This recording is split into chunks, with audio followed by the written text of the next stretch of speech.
Read by Yoganand. Two doctors. It's a very common thing in my experience to find papers shut up in old books, but one of the rarest things to come across any such that are at all interesting. Still, it does happen, and one should never destroy them unlooked at. Now, it was a practice of mine before the war, occasionally to buy old ledgers of which the paper was good and which possessed a good many blank leaves, and to extract these and use them for my own notes and writings. One such I purchased for a small sum in 1911. It was tightly clasped, and its boards were warped by having for years been obliged to embrace a number of extraneous sheets. 3/4 of this inserted matter had lost all vestige of importance for any living human being. One bundle had not. That it belonged to a lawyer is certain, for it is endorsed, "The strangest case I have ever yet met," and bears initials and an address in Gray's Inn. It is only materials for a case and consists of statements by possible witnesses. The man who would have been the defendant or prisoner seems never to have appeared.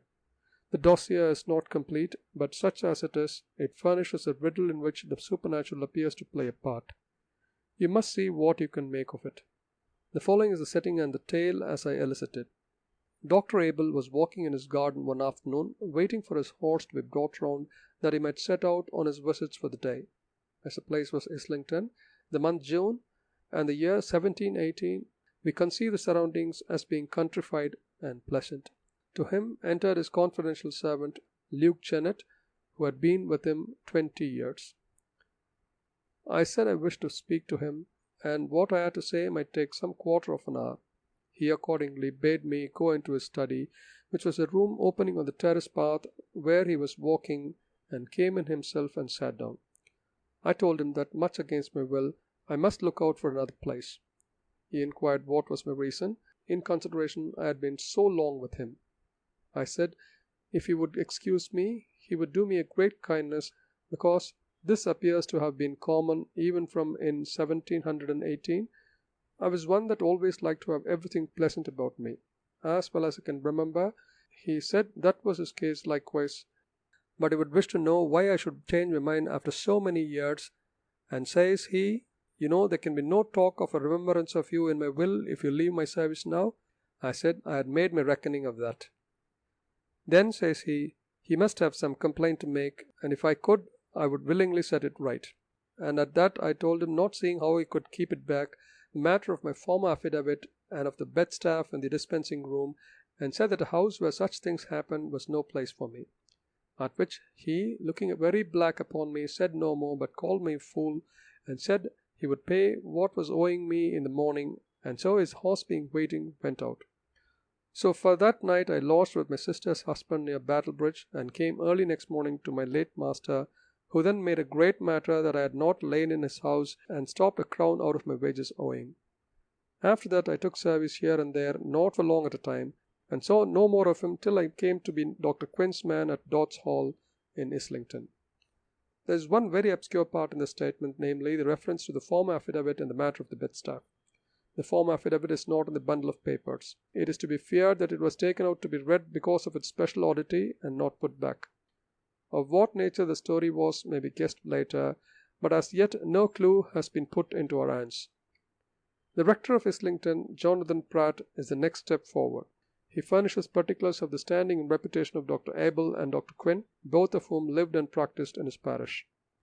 It is not to be supposed, he says, that a physician should be a regular attendant at morning and evening prayers or at the Wednesday lectures, but within the measure of their ability I would say that both these persons fulfill their obligations as loyal members of the Church of England. At the same time, as you desire my private mind, I must say in the language of the school's distinguo, Dr. A was to me a source of perplexity, Dr. Q to my eye a plain, honest believer, not inquiring over closely into points of belief, but squiring his practice to what lights he had. The other interested himself in questions to which Providence, as I hold, designs no answers to be given us in this state. He would ask me, for example, what place I believed those beings now to hold in the scheme of creation, which by some are thought neither to have stood fast when the rebel angels fell, nor to have joined with them to the full pitch of their transgression. As was suitable, my first answer to him was a question, what warrant he had for supposing any such beings to exist? For that there was none in Scripture, I took it he was aware.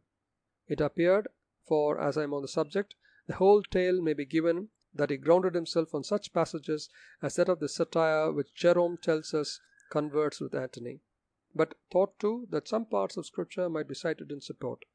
And besides, said he, you know it's the universal belief among those that spend their days and nights abroad, and I would add that if your calling took you so continuously as it does me about the country lanes by night, you might not be so surprised as I see you to be by my suggestion. You are then of John Milton's mind, I said, and hold that millions of spiritual creatures walk the earth unseen, both when we wake and when we sleep. I do not know, he said, why Milton should take upon himself to say unseen, though to be sure he was blind when he wrote that. But for the rest, why, yes, I think he was in the right. Well, I said, though not so often as you, I am not seldom called abroad pretty late. But I have no mind of meeting a satire in our Islington lanes in all the years I have been here, and if you have had the better luck, I am sure the Royal Society would be glad to know of it. I am reminded of these trifling expressions because Dr. A took them so ill, stamping out of the room in a huff with some such word as that these high and dry parsons had no eyes but for a prayer book or a pint of wine. But this was not the only time that our conversation took a remarkable turn. There was an evening when he came in, at first seeming gay and in good spirits, but afterwards as he sat and smoked by the fire, falling into a musing way, out of which roused him, I said pleasantly that I supposed he had had no meetings of late with his old friends, a question which did effectually arouse him, for he looked most wildly, and as if scared, upon me, and said, You were never there? I did not see you. Who brought you? And then in a more collected tone, What was this about a meeting? I believe I must have been in a doze, to which I answered that I was thinking of fauns and centaurs in the dark lane, and not of a witch's sabbath, but it seemed he took it differently. Well, said he, I can plead guilty to neither, but I find you very much more of a skeptic than becomes your cloth. If you care to know about the dark lane, you might do worse than ask my housekeeper who lived at the other end of it when she was a child. Yes, said I, and the old woman in the almshouse and the children in the kennel. If I were you, I would send you to your brother Quinn for a bolus to clear your brain. Damn Quinn, says he. Talk no more of him. He has embezzled 4 of my best patients this month. I believe it is that cursed man of his, Janet, that used to be with me. His tongue is never still. It should be nailed to his pillory if he had his deserts.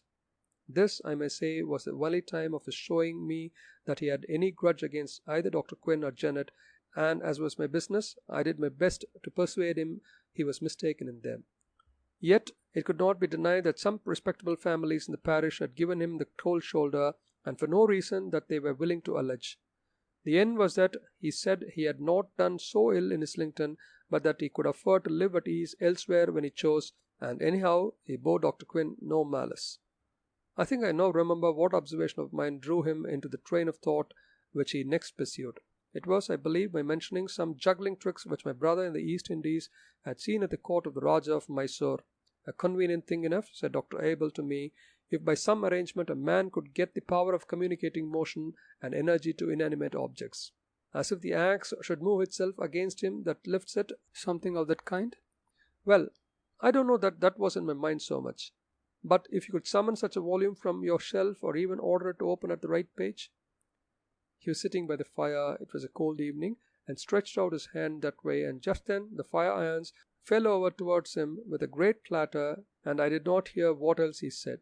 But I told him that I could not easily conceive of an arrangement, as he called it, of such a kind that would not include as one of its conditions a heavier payment than any Christian would care to make. To which he assented. But, he said, I've no doubt these bargains can be made very tempting, very persuasive. Still, you would not favour them, doctor? No, I suppose not. This is as much I know of Dr. Abel's mind and the feeling between these men. Dr. Quinn, as I said, was a plain, honest creature, and a man to whom I would have gone. Indeed, I have before now gone to him for advice on matters of business. He was, however, every now and again, and particularly of late, not exempt from troublesome fancies. There was certainly a time when he was so much harassed by his dreams that he could not keep them to himself, but would tell them to his acquaintances and among them to me. I was at supper at his house, and he was not inclined to let me leave him at my usual time. If you go, he said, There will be nothing for it, but I must go to bed and dream of the chrysalis. You might be worse off, said I. I do not think it, he said, and he shook himself like a man who is displeased with the complexion of his thoughts. I only meant, said I, that chrysalis is an innocent thing. This one is not, he said, and I do not care to think of it. However, sooner than lose my company, he was fain to tell me, for I pressed him, that this was a dream which had come to him several times of late, and even more than once in a night. It was to this effect that he seemed to himself to wake under an extreme compulsion to rise and go out of doors. So he would dress himself and go down to his garden door. By the door there stood a spade which he must take and go out into the garden, and at a particular place in the shrubbery, somewhat clear and upon which the moon shone, for there was always in his dream a full moon, he would feel himself forced to dig. And after some time the spade would uncover something light-coloured, which he would perceive to be a stuff, linen or woolen, and this he must clear with his hands. It was always the same, of the size of a man and shaped like the chrysalis of a moth, with the folds showing a promise of an opening at one end. He could not describe how gladly he would have left all at this stage and run to the house, but he must not escape so easily.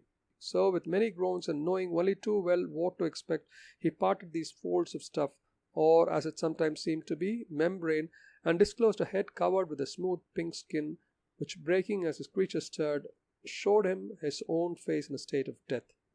The telling of this so much disturbed him that I was forced out of mere compassion to sit with him the greater part of the night and talk with him upon indifferent subjects. He said that upon every occurrence of this dream he woke and found himself, as it were, fighting for his breath. Another extract from Luke Jennett's long continuous statement comes in at this point. I never told tales of a Master Dr. Abel to anybody in the neighborhood. When I was in another service, I remember to have spoken to my fellow servants about the matter of the bed staff, but I am sure I never said either I or he were the persons concerned, and it met with so little credit that I was affronted and thought best to keep it to myself. And when I came back to Islington and found Dr. Abel still there, who I was told had left the parish, I was clear that it behoved me to use great discretion, for indeed I was afraid of the man, and it is certain I was no party to spreading any ill report of him. My master Dr. Quinn was a very just, honest man, and no maker of mischief. I am sure he never stirred a finger, nor said a word by way of inducement to a soul to make them leave going to Dr. Abel and come to him. Nay, he would hardly be persuaded to attend them that came, until he was convinced that if he did not, they would send him to the town for a physician rather than do so as they had hitherto done. I believe it may be proved that Dr. Abel came into my master's house more than once.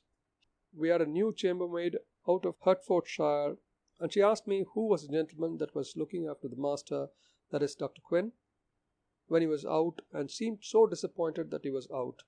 She said whoever he was, he knew the way of the house well, running at once into the study, and then into the dispensing room, and last into the bedchamber.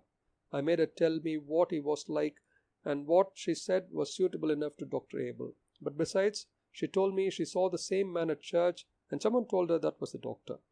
It was just after this that my master began to have his bad nights, and complained to me and other persons, and in particular what discomfort he suffered from his pillows and bedclothes. He said he must buy some to suit him, and should do his own marketing, and accordingly brought home a parcel which he said was of the right quality. But where he bought it we had then no knowledge, only they were marked in thread with a coronet and a bird. The women said they were of a sort not commonly met with, and very fine, and my master said they were the comfortablest he ever used, and he slept now both soft and deep. Also the feather pillows were the best sorted, and his head would sink into them as if they were a cloud, which I have myself remarked several times when I came to wake him of a morning, his face being almost hid by the pillow closing over it. I had never any communication with Dr. Abel after I came back to Islington, but one day when he passed me in the street and asked me whether I was not looking for another service, to which I answered I was very well suited where I was, but he said I was a tickle-minded fellow, and he doubted not he should soon hear I was in the world again, which indeed proved true. Dr. Pratt is next taken up where he left off. On the 16th, I was called up out of my bed soon after it was light, that is about 5, with a message that Dr. Quinn was dead or dying. Making my way to his house, I found there was no doubt which was the truth. All the persons in the house, except the one that let me in, were already in his chamber and standing about his bed, but none touching him. He was stretched in the midst of the bed, on his back, without any disorder, and indeed had the appearance of one ready laid out for burial. His hands, I think, were even crossed on his breast. The only thing not usual was that nothing was to be seen of his face, the two ends of the pillow or bolster appearing to be closed quite over it. These I immediately pulled apart, at the same time rebuking those present, and especially the man, for not at once coming to the assistance of his master. He, however, only looked at me and shook his head, having evidently no more hope than myself that there was anything but a corpse before us. Indeed, it was plain to any one possessed of the least experience that he was not only dead but had died of suffocation. Nor could it be conceived that his death was accidentally caused by the mere folding of the pillow over his face. How should he not, feeling the oppression, have lifted his hands to put it away? Whereas not a fold of the sheet, which was closely gathered about him, as I now observed, was disordered. The next thing was to procure a physician. I had bethought me of this on leaving my house, and sent on the messenger who had come to me to Dr. Abel. But I now heard that he was away from home, and the nearest surgeon was got, who, however, could tell no more, at least without opening the body, than we already knew.